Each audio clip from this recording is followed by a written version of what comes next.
All right, here we go. Mahavi is in the booth. Dom is here with me. Hey, everybody, welcome to Joystick Maverick, episode 39.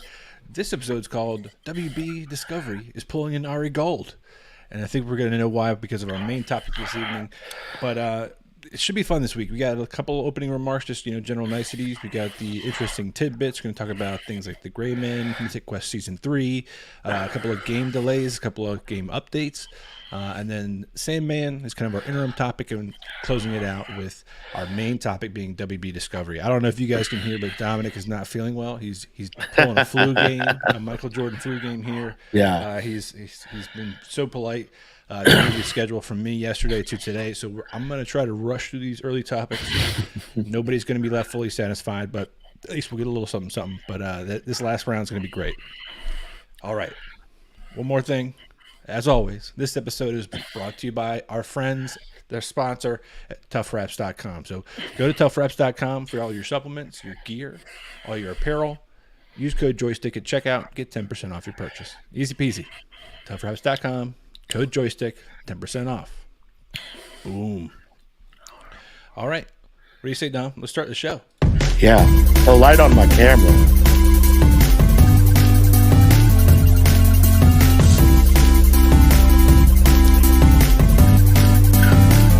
What'll be weird is if they can't hear or see me dancing at all. Just hear me heavy breathing into the microphone.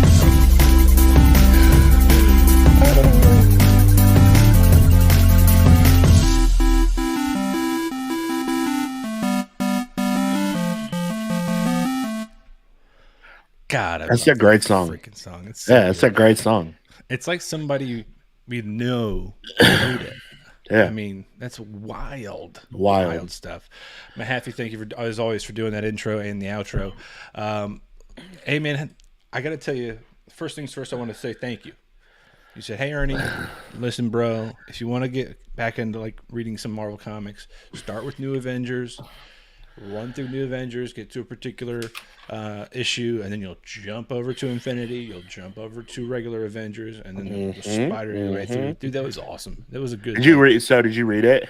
Yeah, it was a good 3 days spent. So fucking good, dude. That whole line of Jonathan Hickman's New Avengers to Infinity, and then like if you continue New Avengers after that, it leads directly into Secret Wars.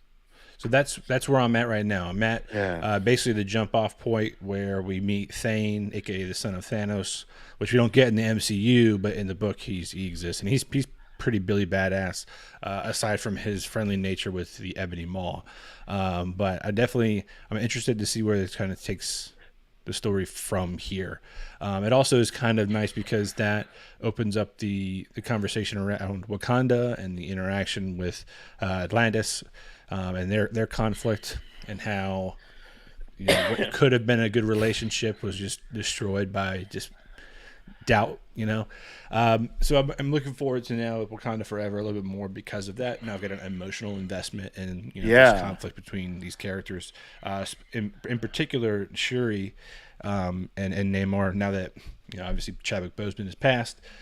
We potentially could see who the new Black Panther is. A lot of people are speculating different parts of the story to be changed based on the MCU's kind of mythos, but could be cool. How about things on your end? Besides you being sick, damn. Besides me being sick, no, things are good. I read that New Avengers run all the way up to kind of like the beginning of Secret Wars. I'm also reading Judgment, which is Avengers versus X-Men versus the Eternals, which is a new thing that's coming out. Is that a part of the new Eternals run? It is. Okay. Yeah. I've only read one issue because I think there's only one issue out. I think issue 2 might have just come out. I'm going to my local comic book store. Well, I'm not. My wife is going tomorrow to pick up some things. Like, I don't know if they're going to want you in there. Hey, guys. Cough, cough. Yeah. What's up? Can I get that new comic, please? Probably not a good But look. It's cool. Like, it's like the whole premise of the story is Druig from the Eternals is like the X-Men are deviants. They have the deviant genes. So they're like, we're going to wipe them out. And the the X-Men are like, nah, bud, don't do that. We don't like that. Yeah, so like we take issue with that, good sir. It's good though. I like it. I read that. Like I said, I'm reading Hickman's Avengers and New Avengers run, which is really well done. I like what you said about the conflict between Wakanda and Atlantis, and how that's kind of like setting the stage for what we're gonna see this winter with Wakanda Forever. Yeah. Because like really in that story, like T'Challa plays an ancillary character in New Avengers, where he's like a part of the Illuminati, and he's like the king of the dead at that point. Yes. And Shuri is actually the queen of Wakanda and the Black Panther. She is jacked in the comic book. Oh my god, yeah, jacked. She is so jacked. So that's kind of like where I've like the so I people who watch the MCU and they read the comic books, we understand there's liberties that have been taken with the comic book storyline. That's what I like so far with this is really kind of peeling back the little bit of flexibility they took with the Thanos storyline, because it's definitely tied in, and then now the flexibility with the Wakanda and Atlantis. So it's neat to see those pieces that were chosen to remain, and then to see pieces that were chosen, to kind of like, well, that's just unnecessarily detailed. But there's legit, I think, word for word quotes pulled from the comic. So like, it's definitely the source material has been respected, I think. So I'm again, with Secret Wars coming up and knowing the track record, and even just seeing this in hindsight, it's like, okay, this is gonna be pretty dope. And I wouldn't count Thane. I know Phase 4 is a little flimsy. I wouldn't count Thane out of the MCU. The whole thing with Eros at the end of Eternals. Oh, his brother, Star Fox. Yeah. Yeah. He has a pretty interconnected storyline with Thane in the comic books as well. So like I could see him showing up at some point. I would hope that would happen. I'd be curious how that would play out. Like if it's the vengeful son or just again, or somebody just trying to take out the Eternals because they're like, fuck you. Yeah. Right? Like, or if he's actually an Inhuman, because in the books he's an Inhuman. Right? He's half Inhuman, half Thanos. Half Eternal. But no, that's what I've been doing. Obviously, it's been only 2 weeks since we kind of pulled up. A lot of stuff's come out. A lot of stuff's happened. Was moving right into our next little bit of topic area. I'm calling it Interesting Tidbits. I don't have a better name. You know what? That's how this show works. So I get a little bit of passion about a name, like Lightning Round, and then I do it a certain way, and then I skim over it, and now we changed it to Interesting Tidbits because tidbits is a fun word right now. The Gray Man, that came out. I like. Heard it's fun. I heard it's fun. It was definitely a fun film. I had to watch it in 2 sittings only because being there, watching it on my phone, and then a baby wakes up and you're like, okay, you got to go be a dad. But for what it was fun. You've got your typical big actors, Chris Evans, you've got Ryan Gosling, Billy Bob Thornton, Ana de Armas, and then I can't remember who played the girl in the film, but it was definitely a fun thing to watch, and I think it was just an interesting take on the spy assassin turned running from the CIA storyline. But then we had not like a trailer, but like a teaser for Joker Folie à deux. Folie, I don't know. It takes two to dance, something like that. Was this in French? I couldn't give a single fuck about this movie. Is it because it's Lady Gaga's story? No, or is it because it's Lady Gaga? No, it has nothing to do with that. Either of those things, really. I thought the original Joker with Joaquin Phoenix was good one time. Like I've never watched it again. I thought I was the only one. Yeah, I thought it was good once. I literally was like, man, this is it. And if I watch it again, it won't hit the same. It'll feel like, I know the ending, but I don't think those pauses, those tense scenes, the suspense will be as, oh shit. So, and we'll get into WB. Like that's right. WB, we got a lot to talk about with WB. Yeah. Not WB, Apple TV's Mythic Quest Season 3 trailer just dropped. On the I opposite can't side, wait. I can't be more excited for I this. can't wait. I can't fucking wait. loved Mythic Quest, dude. So fucking hilarious. Dude, the writers on that show must just be having a field day. I mean, they've got so much to pull from as far The as just Blizzard video stuff? game content. Oh But my Blizzard God. stuff, yes. I mean, so much drama in real life, and there's so much to just take that, spin it on its head, make fun of it, and at the same time be like, yeah, that shit's still pretty fucked up. Yeah. I want to see what the head of HR does with something like that. Like that actress and that character, she seems pretty intense. I think last season the only thing that I remember her doing was just getting lit at like a company party. I mean, like, you have to sign these waivers. Blah, blah, blah, blah. And then actually Sam called out the next topic here in Tid Bits, Tactics Ogre Reborn. This is from Square Enix. It's coming out on Veterans Day, 11/11/2022. It'll be out for Nintendo Switch and PS5. But it seems like a turn-based like role-playing tactic game. It looked pretty... It reminded me... It had a lot of nostalgia. It reminded me of a lot of like that three-quarter view... almost Pokemon-esque kind of interface. I mean, the Legends of Zelda back in the day. But I guess it's a deeper storyline, and supposedly it's just going to be massive and just a little bit deeper than we're used to. So I'm sure if like people that would love to play your more tactical RPGs are going to be really heavy into it. There's got to be hours and hours of gameplay. I'm not really 100% sure how much time has been spent in creating it, but given that it's like I think the 7th game or something like that, like it should have a lot of history, lore, and content. Mm-hmm.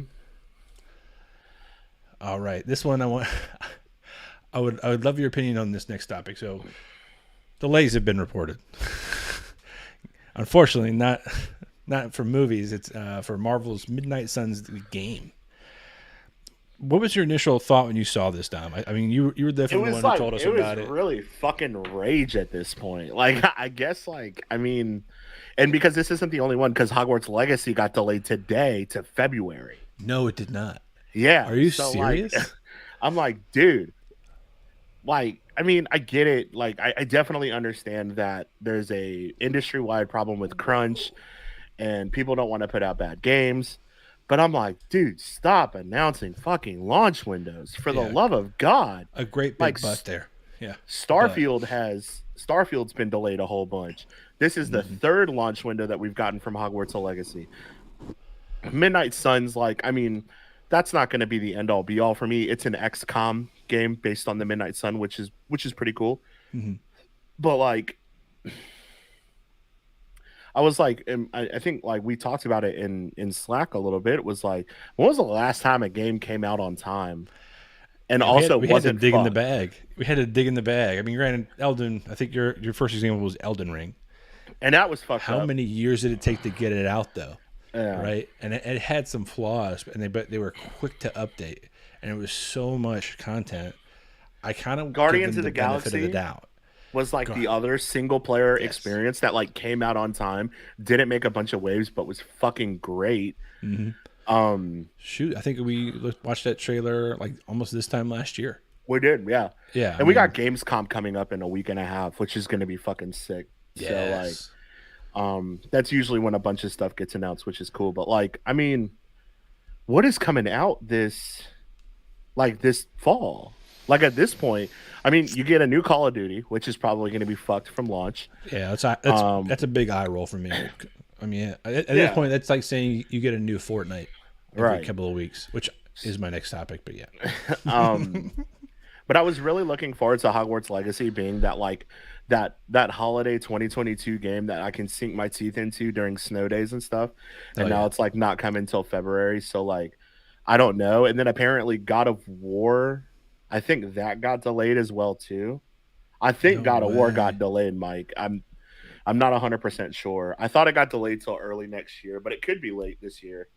I feel like that might have been a topic we talked about previously. That God of War was delayed. It was like a bit. If they did it again, that would make a lot more sense too. Because I feel like we're getting down to that holiday crunch, where like timelines become solidified, and then release plans go in and marketing increases vastly. Like it's getting to that point where like, do they punt it?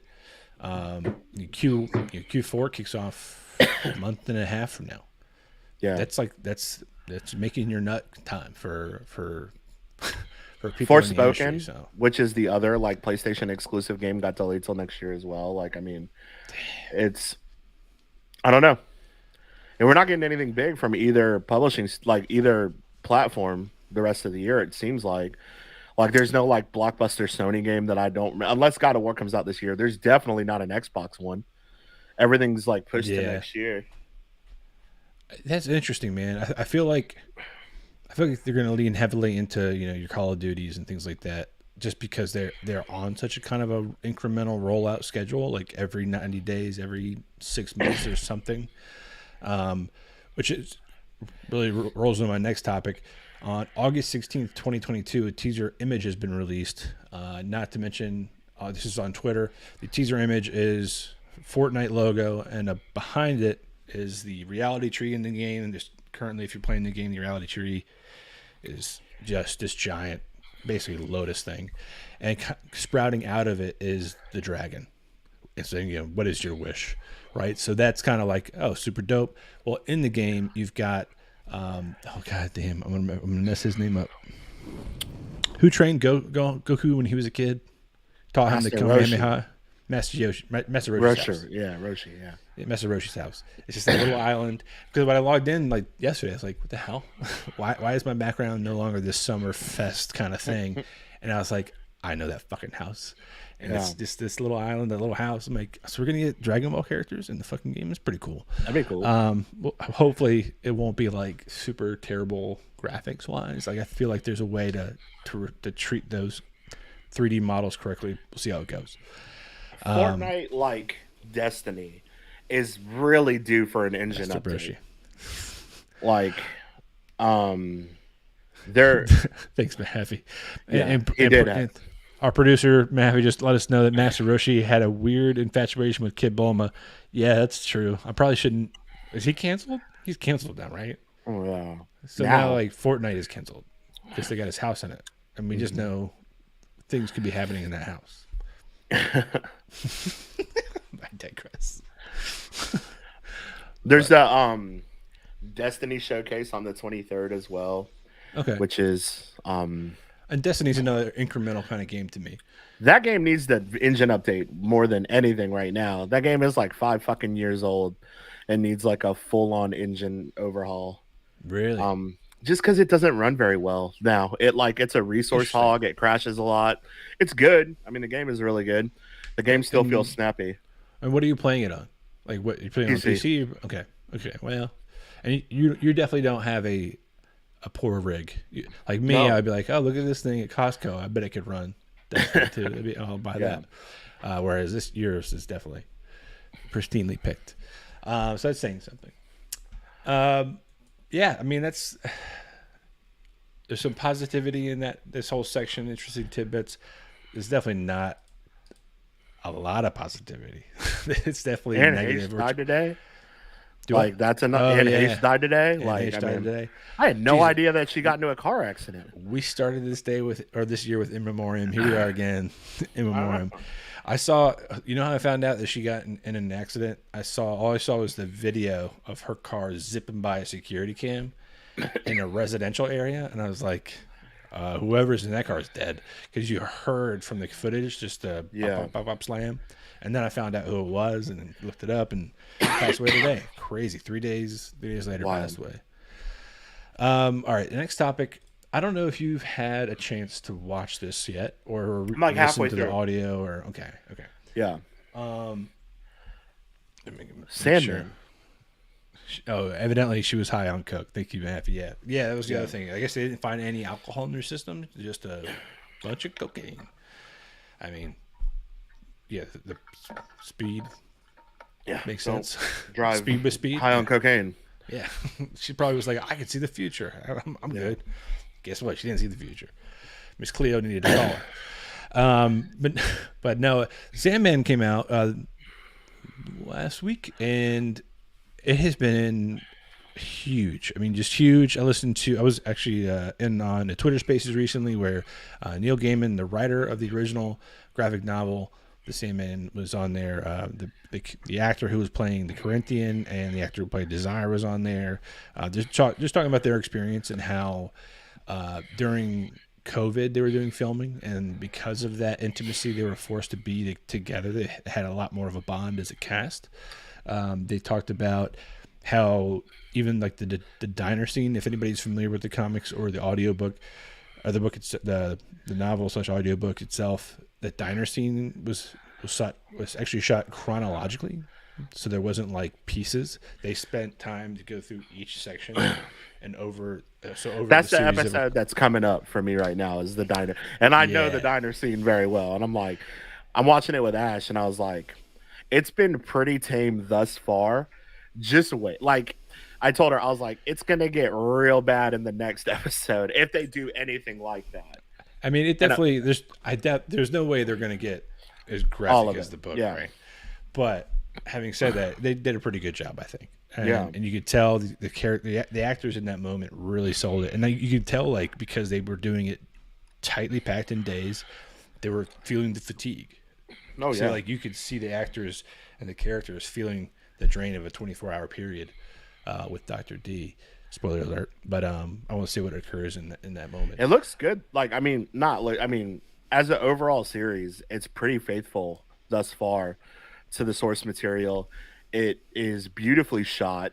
Mm-hmm. The episode where it's Lucifer and Dream was like lifted straight from the comic book. So perfectly good. Done.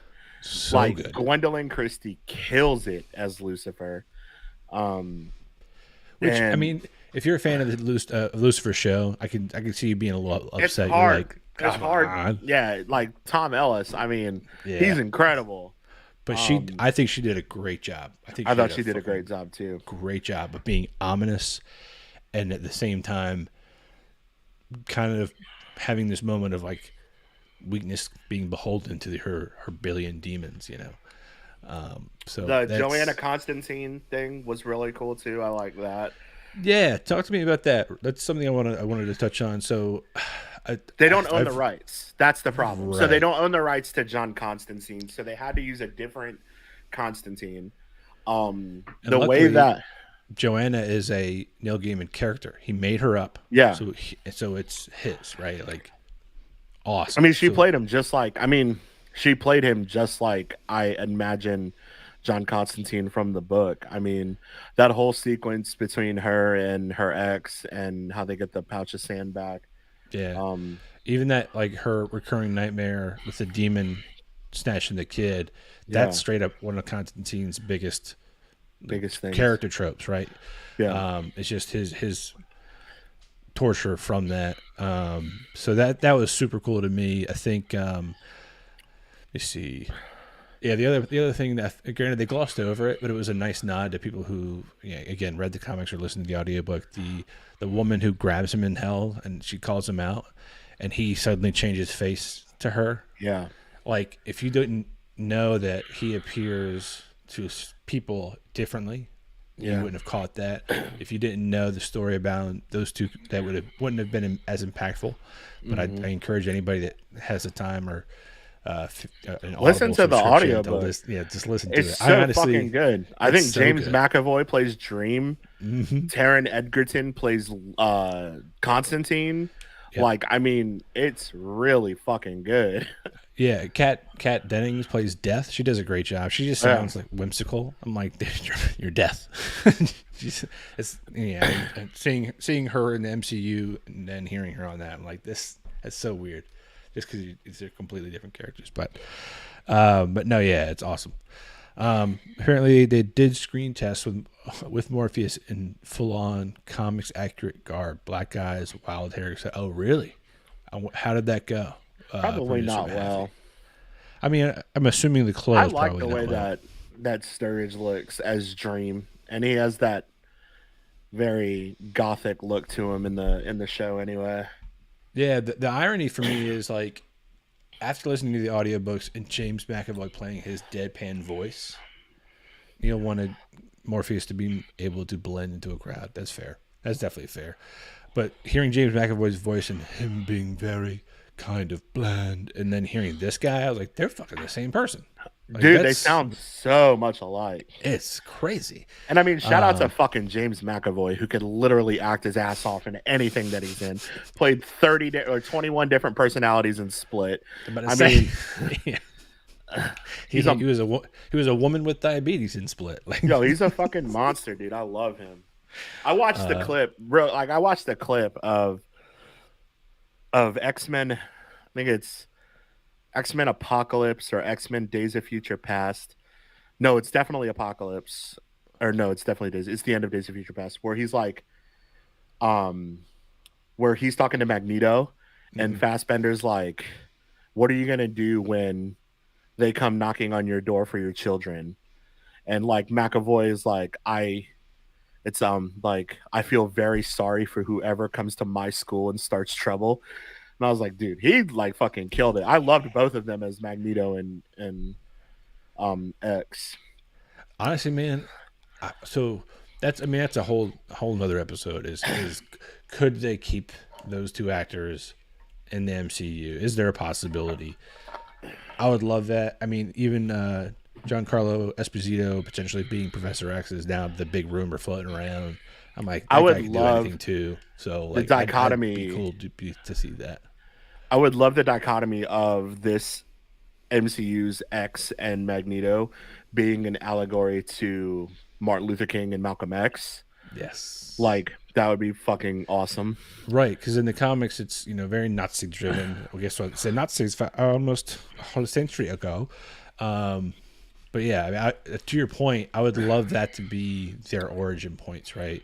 Yeah, and that's where the anger comes from for Magneto, and that's where the desire to find peace comes from Professor X. Like you put like Magneto at fucking Black Wall Street. You know what I'm saying? During that massacre, Yeah. and it has. I mean, it has that levity of, because you saw that in the Watchmen, the first episode of the Watchmen series. Yeah, you're like, man, shit, that was fucked up. Yeah. Oh, exactly, and that's why those characters are so angry. That's why, I mean, again, whole nother episode. But yeah. But Sandman's awesome. Would love it. But Sandman's so fucking good.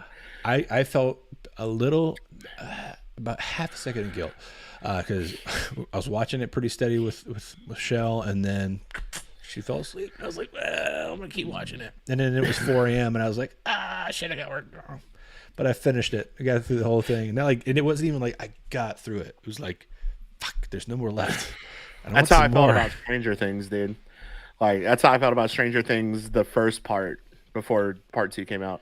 It's like it's 2:00 in the morning and I'm like staring at my television and I'm like, as you feel your eyes cracking, your eyeballs just drying out. All right, so that was, I think we did a really good justice. Kind of spoiler free, never like, hey, this. The comic book's been out for such a long time. I mean, yeah. So we didn't give away major plot points. So listen, the graphic novel came out in 1991 or 1993. I think it's 1991. Something. And it won. It was the only graphic novel to have won the short story award at the time. They actually changed the rules for that competition to not even allow graphic novels, because I think a bunch of short story writers were like, the fuck, bro, a graphic novel won this? Well, shit. Well, unfortunately, too bad, so sad. And now no other graphic novels are allowed to win it. So it was renowned before this show came out. So I think we're in a grace period. a 40-year-old grace, or 35-year-old grace period. Yeah. So next up, our main event, our big topic. There's no more spoilers here. No, there's no spoilers. It's because nothing's coming out. Yeah. So let's go ahead and throw this up. This week's big topic is WB and Discovery. The atrocities, the potential. I listed out basically 6 statements here. There's cancellations. There's still alive. I'm air quoting here, still alive. There's a 10-year plan, supposedly. I want to talk about why it's dumb. I want to talk about why it could work. And I do kind of think there might be some levity to it. And also want to talk about Kevin Smith and even him with his like long history of comic book and things like that. Like his life in comic books, his own daughter being named after the comic character. Actually the character was introduced in a TV show, but that doesn't matter. So first off, Cancellations, right? So we've got the WB up here. I'm going to remove that for now. Cancellations were huge. I'm going to pull up a list of things that have been canceled since the merger of the Discovery and HBO. And then there's going to be, of course, ones on top of that since we've learned.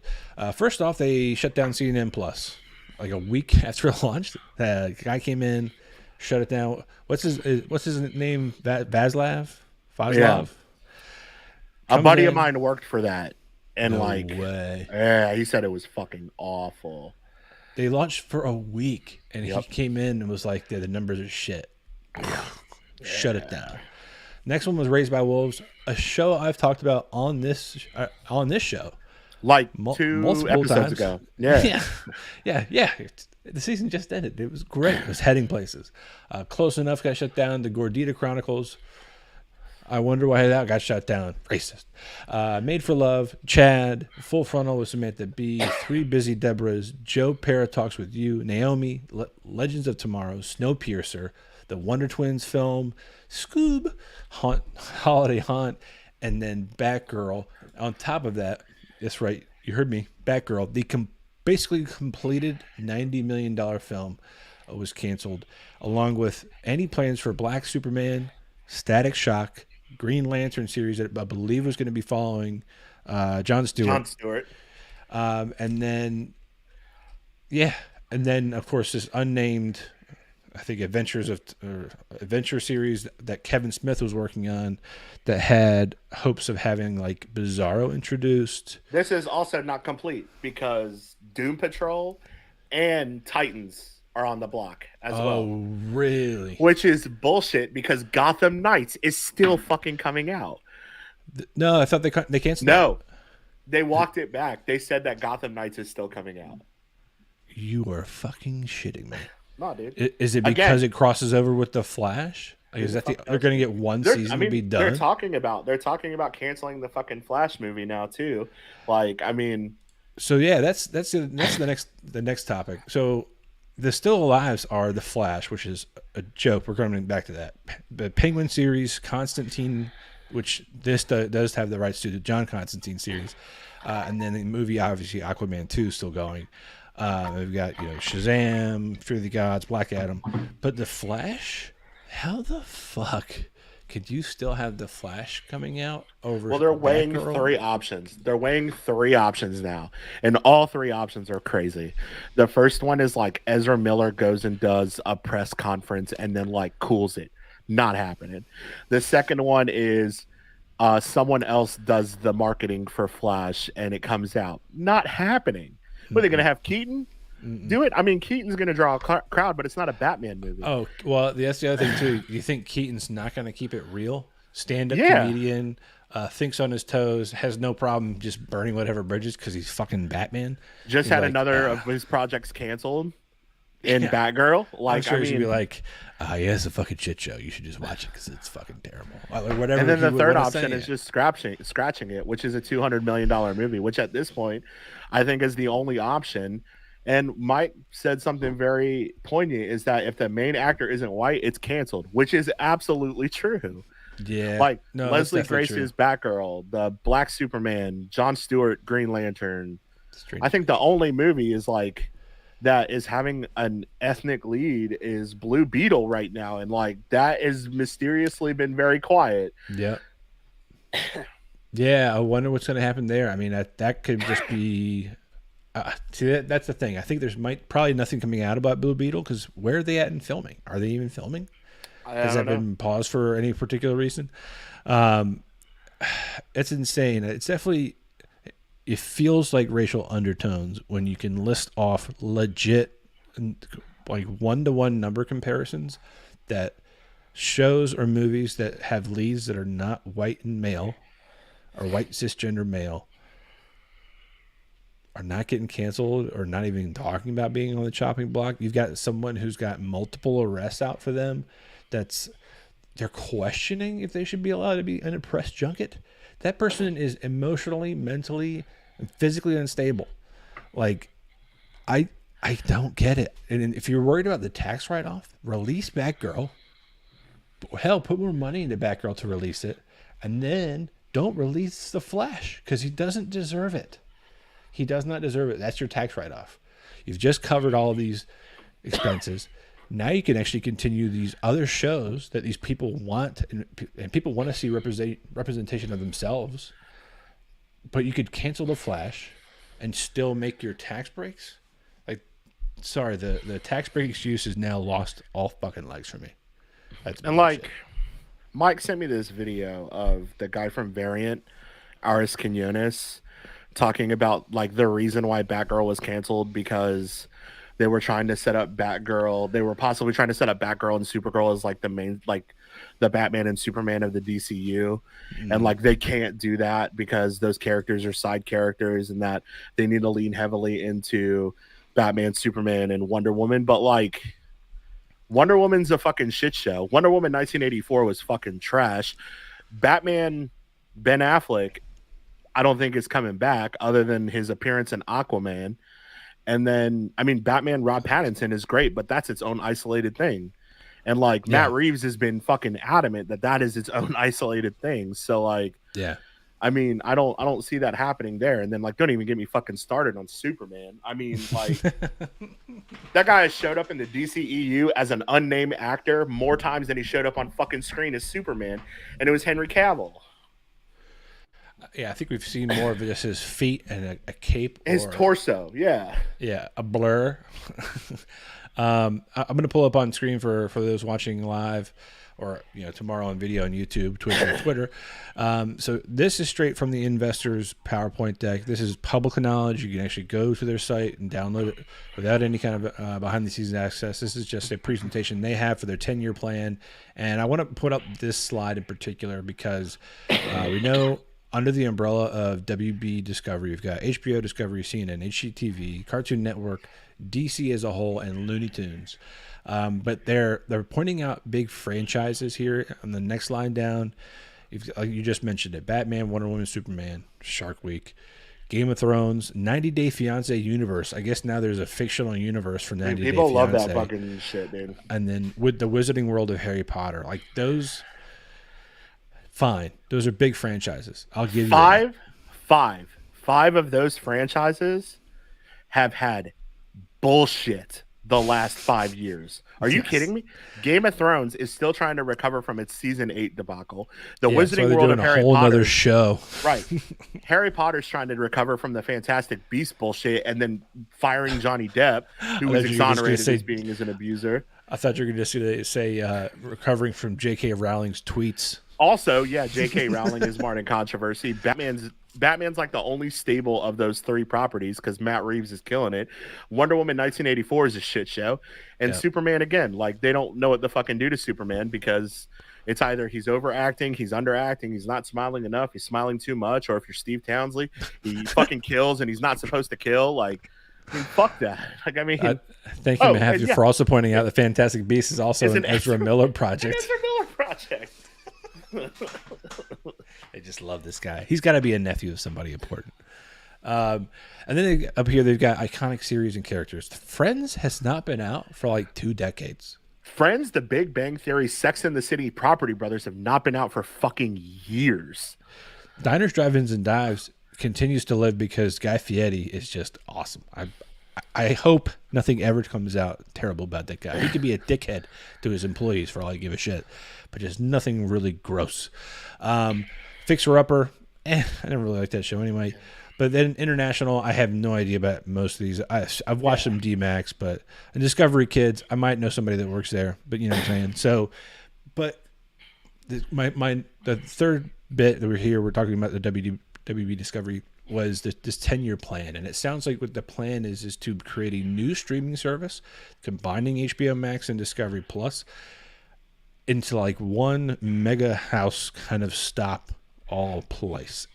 I've heard grumblings and rumblings. They want to tank the stock or tank all of the credibility around these properties so that they can sell them to a bigger streaming service or platform. I don't care. You've got HBO Max that agreeably, as far as like one of the newer streaming services over the past several years, in a pandemic no less, hit really big, man. Like, you had 4K amazing movies come out. Mortal Kombat, Dune, Mortal Kombat, the terrible Matrix movie, the Harry Potter movie. Yeah. I mean, you've got all of these great properties that came out and it worked. It fucking worked. And what you're saying is, that's not really working. We're going to go try to merge it into Discovery Plus. Dude, my and they're question trying. was like, why? Oh my god, why? Dude, and they're trying to do this like Marvel Cinematic Universe thing with the DCEU and appoint a Kevin Feige, and the name that's being thrown around is fucking Greg Berlanti of the Arrowverse. Are you fucked? Yeah, like that's the Arrowverse. The first couple of seasons of Arrow were tight. The first couple of seasons of Flash were tight, but every other fucking property has been a shit show. Yeah, I mean, and arguably, you know, that the CW universe shows they are definitely limited by their budget. That's fine. That's fair. But you can't take that and then go, well, now we're going to apply it to the movies or, you know, the real big DCEU. That won't work. And I can tell you it's not going to work because you don't want to. He came out saying he wants to stick to movies and not TV shows. Guess what, chicken butt? The Marvel MCU also had TV shows. And guess what's on Disney fucking Plus for the past year? TV shows. What are you talking about? Get it together, man. And maybe, are you gonna like? I mean, are you gonna fucking say? Are you gonna sit there and tell fans you're gonna come out at fucking Comic-Con next year after you do all this bullshit and be like, we got a 10-year plan for the DCEU. There's gonna be a new Batman. There's gonna be a new Superman. There's gonna be a new Wonder Woman, and we're building towards Final Crisis or Crisis on Infinite Earths, and you'll be able to see it in 2033. I'll tell you right now, nobody will cheer. You'll hear people's eyes roll, and you'll Soups walk. Will. And people will walk out of Hall H. Like Soups will fucking cheer. Soups will be like, "Oh man, DC's back on it again." Like that guy. I mean, I've never seen a more roided out teenager in my life. I like that guy. Crazy. He's so hyped all the time, but like his hype gets. I mean, if I'm hungover and he pops up on TikTok, I'm swiping.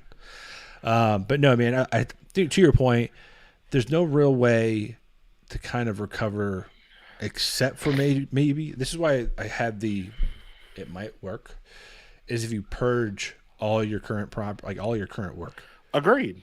Like if you don't release some of it, get rid of all of it. You have to cut the head off the snake, man. You've got to just cut out the infection. And what you had worked.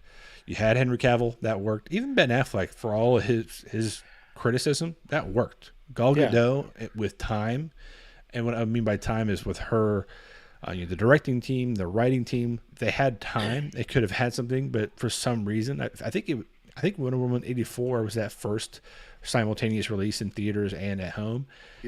Christmas of last year. And that just felt forced and rushed. I mean, she's literally rolling on the ground with a stuffed doll at one point, and we're supposed to just go, "Oh, that's normal." So and the star power in that movie is incredible. I mean, it's insane. Like, I mean, you have Pedro Pascal as fucking Maxwell Lord, and you have Kristen Wiig, who's a goddess playing Cheetah. Yep. Like, I mean, and so you couldn't put out a good movie, like. Yeah, exactly. So, don't tell me we're just going to go to the movies because that's going to work. I think what needs to take place is definitely some time to regroup, just cut all the bullshit, because I feel like Flash had so many reshoots at this point, and I think, correct me if I'm wrong, I saw a statistic that was like the movie The Flash was announced before the show The Flash ever came out. Now the show The Flash will actually end its final season before the movie Flash will come out. It's the Uncharted movie. It's insane. Mark Wahlberg was playing Nathan Drake when that movie was announced and aged out of the fucking role and played Sully. I mean, it's the Uncharted movie, which I thought was quite fun, which is another WB property that or Sony property that aired on HBO Max, I think. Maybe not. I might have bought it. That's a great point from a heavy too. Even great actors can't make up for bad writing. That's 100% true. I do love. I'm sure you saw the video with Kevin Smith talking about the ending of his show, and he talked about how he had this bizarro story, and how he was going to try to get some actual big deal actors to be in the Bizarro movie, and he describes this entire overture where people end up in a Bizarro universe, but he's basically a god person that got an issue of the Daily Planet, saw Superman's, and tried to create the version of that world on his planet. So he took the mantle of Superman, and his people were people of Metropolis, and come to find out, actually they're all terrified of him because he's a godlike person, and slowly yet surely the cracks and the wrinkles start to appear to show that it is definitely a Bizarro, terrifying person, not a superhero, not Superman, and that he was trying to get Nicolas Cage to play Bizarro. That'd be sick. Yeah, and Mahaffey just with that line, Mahaffey's point of even great actors can't make up for bad writing. I'm pretty sure Nicolas Cage could. But I would say even a bad actor like Nicolas Cage can act good with good writing. Oh, I was gonna say. But then again, I've seen Ghost Rider 2, and that was fucking awful. And The Wicker Man. And The Wicker Man. Oh, yes. But, like, I mean, this whole 10-year plan. Do one for yourself. Like, this whole 10-year plan, like, what happens to Rob Pattinson's Batman? Arguably the most solid foundation for a DC product right now is Matt Reeves' Batman.